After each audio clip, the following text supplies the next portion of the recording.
आज हम देखेंगे कि एक कोर्ट रूम के अंदर में कौन कौन से लोग होते हैं और क्या क्या एग्जैक्टली होता है कोर्ट रूम के अंदर में। अब हम सबको तो जाने का मौका नहीं मिलता और मिलना भी नहीं चाहिए। कोर्ट में जाना किसको पसंद है भाई। तो अगर किसी को कभी नया नया कोर्ट में जाने का मौका मिलता है या जाना पड़ता है किसी कारणवश किसी केस की सुनवाई के लिए, तो उसके अंदर होता क्या है, कौन कौन से लोगों से आपका पाला पड़ता है या आपको एग्जैक्टली किस तरह वहाँ भी। ऐसा नहीं कि आप उठ के चले गए, हाँ आज कोर्ट की सुनवाई है तो आप चले गए बिना किसी नियम कानून के। ऐसा नहीं है, वहाँ पर हर एक को नियम कानून फॉलो करना पड़ता है।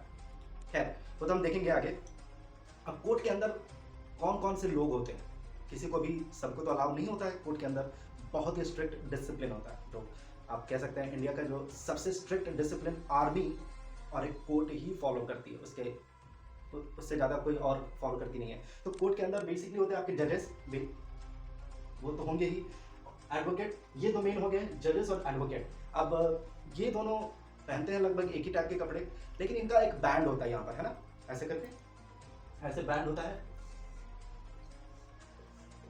ऐसे करके बैंड होता है। ये बैंड जो है सिर्फ एक जज और एक एडवोकेट ही पहन सकता है, उसके अलावा कोई नहीं। अब एक तीसरा होता है इंटर्न।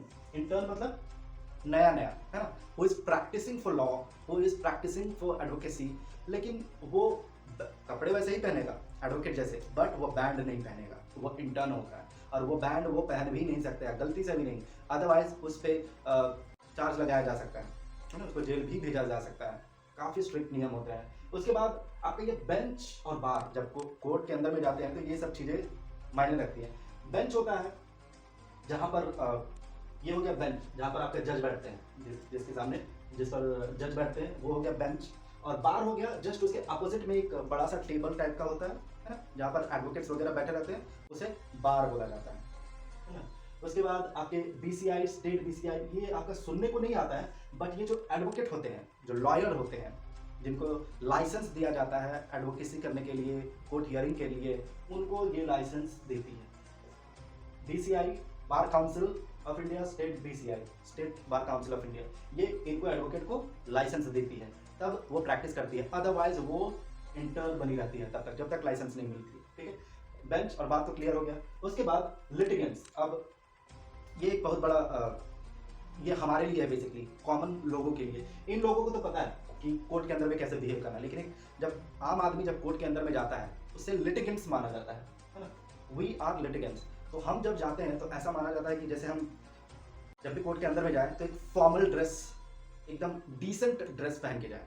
मतलब अगर इस टाइप का शर्ट पैंट या simple T shirt jeans jeans तो चल जाता है, लेकिन अगर बहुत झंकी पैंकी, बहुत ज़्यादा कलरफुल प्रिंटेड, जैसे प्रिंट किया अपना टाइम आएगा टाइप, वैसे टी शर्ट्स नहीं चलेंगे, या कुछ प्रोवोकिंग कपड़े, वो सब कपड़े नहीं चलेंगे। अगर पहन के गए ना तो पहले तो पुलिस वाले कूटेंगे, वहीं पे कूटेंगे, जज के सामने शायद कूट सकते हैं और आपको जेल में डालेंगे सो अलग, लेकिन उतना होता नहीं है, आपको वहाँ से कोर्ट रूम से ही बाहर निकाल देंगे, जज उतना ज़्यादा आगे जाएगा नहीं। हाँ, बार बार बदतमीजी करोगे तो भले कुटवाएगा या फिर जेल में डालेगा, अदरवाइज आपको बाहर फेंक देगा, है ना। क्योंकि कोर्ट में एक बहुत ही स्ट्रिक्ट डिसिप्लिन, हर चीज़ में डिसिप्लिन।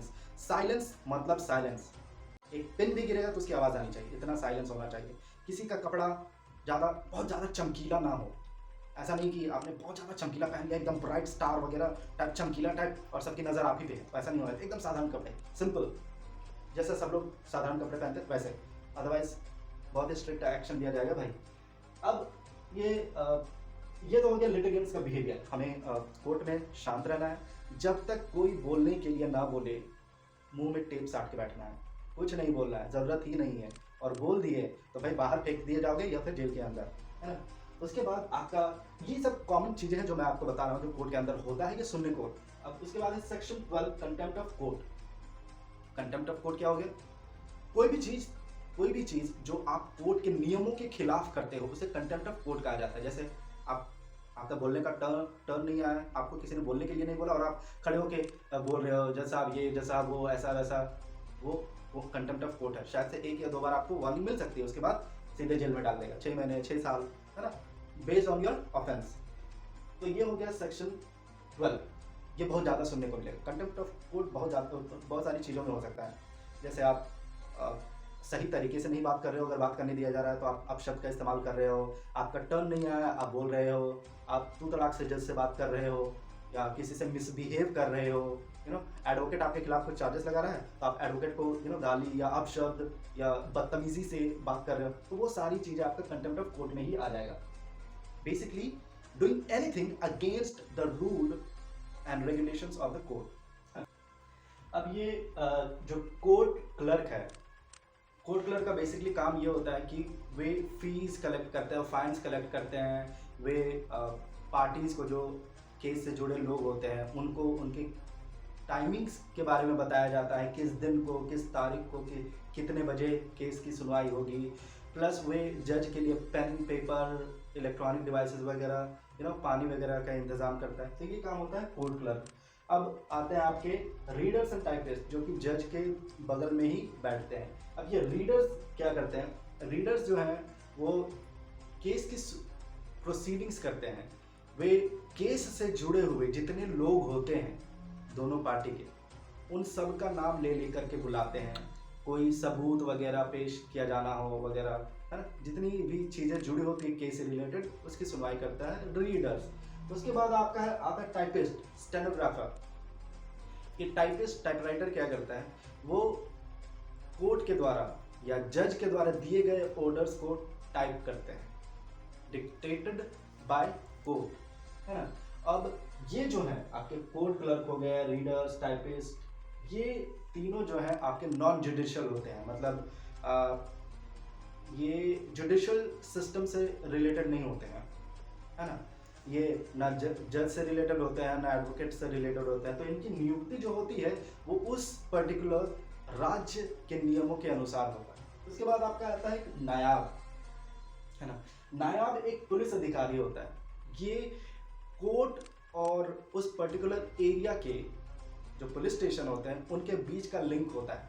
तो कोर्ट जो भी ऑर्डर जारी करता है उस पर्टिकुलर पुलिस स्टेशन के लिए, वो ऑर्डर ये नायाब उस पुलिस स्टेशन तक लेके जाता है। यही है इनका काम। अब हम आगे देखते हैं कि इनकी एड्रेसिंग कैसे होती है। कोर्ट रूम के अंदर में कुछ नियम कानून होते हैं, कुछ एटिकेट्स होते हैं जिसके आधार पर डिसिप्लिन का फॉलो होता है, डिसिप्लिन को फॉलो किया जाता है। अब जैसे एडवोकेट्स इंटर्न को तो ऑलरेडी पता होता है कि भाई कोर्ट के अंदर में एकदम साइलेंस रखना है, जब तक आपकी बारी ना आए आपको पूछा ना जाए बोलना नहीं है। लेकिन जो कॉमन लोग जाते हैं, है ना, जिसकी केस रिलेटेड कोई काम होता है, वे लिटिगेंट्स होते हैं। पहली बात तो अननेसेसरी उनको जाना नहीं है। अगर उनका केस नहीं है, ऐसा नहीं कि मेरे किसी दोस्त का या दूर के रिश्तेदार का केस है तो चलो जाके देखते हैं कोर्ट के अंदर में होता क्या है, तो वैसा अननेसेसरी पहली बात तो जाना नहीं है। और अगर गलती से चले गए और बहुत ज़्यादा भीड़ हो गई तो वहाँ पर जो कोर्ट का क्लर्क होता है, अगर उसने देखा कि बहुत ज़्यादा भीड़ हो गई है तो वो आपको बाहर जाने के लिए बोल सकता है, भगा नहीं देगा, बाहर जाने के लिए बोलेगा, मतलब समझ लो कि आपको निकलना ही है। वही एक उसका वन एंड फाइनल वार्निंग हो गया। प्यार से ही बोलेगा बट वो वार्निंग है, आपको निकल जाना है। ऐसा नहीं कि बैठने दे दो ना, देख लेते हैं पहली बार आए कोर्ट, ऐसा नहीं, उसके साथ बदतमीजी नहीं। जज से लेकर के वहाँ के कोर्ट क्लर्क तक किसी के साथ बदतमीजी नहीं। उसने बोल दिया बाहर जाना है मतलब बाहर जाना है ना। उसके बाद एक तो ओवर क्राउडेड नहीं हो सकता कोर्ट, अननेसेसरी आप नहीं रह सकते, अननेसेसरी बोलना नहीं है, आपको एकदम साइलेंस में रहना है, पूरा पिन ड्रॉप साइलेंस। उसके बाद जो वहाँ के इंटर्न होते हैं जो अभी तक एडवोकेट बने नहीं हैं, पहले तो मैंने बताया कि वो बैंड नहीं पहन सकते हैं इंटर्न। दूसरा, वहाँ जो रहता है आपका बार रहता है जहाँ पर एडवोकेट्स बैठते हैं, उसी के सामने आपके चेयर्स भी लगे होते हैं, वो चेयर्स एडवोकेट्स के लिए ही होते हैं। वहाँ पर इंटर्न्स या लिटिगेंट्स मतलब कॉमन पीपल नहीं बैठ सकते, है ना। और अगर बैठे हैं और एडवोकेट आ गए तो ये आपकी जिम्मेदारी बनती है कि आप वहाँ से उठ जाएं और उन्हें बैठने के लिए दे दें, है ना। और अगर ऐसा नहीं करते हैं तो आपको जेल भी हो सकती है। अमूमन नहीं किया जाता है, मतलब आपको उठने के लिए बोल दिया जाता है प्यार से कि भाई उठ जाओ एडवोकेट आ गए, है ना। उसके बाद आपको जो वहाँ के एडवोकेट होते हैं जब वो कोर्ट रूम में जज से बात करते हैं बहुत ही डिसिप्लिन से, भले एक बार आप अपने पिता से बुरी तरीके से बात कर सकते हो, भगवान को भी उल्टा सीधा बोल सकते हो, जज को नहीं। जज के साथ कोई बदतमीजी नहीं, एक शब्द उल्टा पुल्टा नहीं। लिटिगेंट्स को छोड़ दो, कोर्ट रूम के अंदर जो कोर्ट क्लर्क वगैरह वो सब को छोड़ दो, एडवोकेट वहाँ का वो भी बहुत प्यार से डिग्निफाइड रिस्पेक्टफुल मैनर में जज से बात करता है। कोई भी एक शब्द इधर उधर नहीं, एक अपशब्द नहीं, ऊंची आवाज़ में नहीं, एकदम इज्जत के साथ। जज को थोड़ा सा भी नहीं लगना चाहिए कि आप उससे ऊंची आवाज़ में बात कर रहे हो या उनको ताना मार रहे हो या डिसरिस्पेक्ट करने के लिए, बेइज्जती करने के लिए कुछ बोल रहे हो या टॉन्ट मार रहे हो। हैं, ऐसा कोई चीज़ नहीं। अगर जज को लगा ना तो फिर आपका लाइसेंस वो कैंसिल कर सकता है, सस्पेंड कर सकता है आपको। तो ये कुछ एटिकेट्स थे। अब अमूमन जज को क्या बोला जाता है, my lord, your lordship, your lord, your honour. तो राजस्थान के एक हाई कोर्ट ने ये मुद्दा उठाया और इसे बाद में सुप्रीम कोर्ट तक ले जाया गया और उसके बाद से ये समझाया गया कि भाई ये कंपलसरी नहीं है कि जज को आप माय लॉर्ड, योर लॉर्डशिप या योर ऑनर बोले। ये कंपलसरी नहीं, आप बोलते हो तो ठीक है, बट ये कंपलसरी नहीं है। क्यों?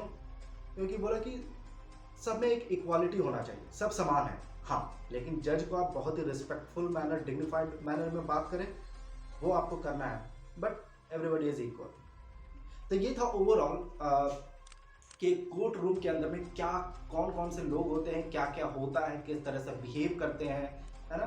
तो आई होप आपको ये वीडियो पसंद आया। Please do like, share, comment and subscribe this channel. मैं और भी ऐसे ही इन्फॉर्मेटिव और इंटरेस्टिंग वीडियो के साथ आऊँगा। तब तक के लिए थैंक यू एंड जय हिंद।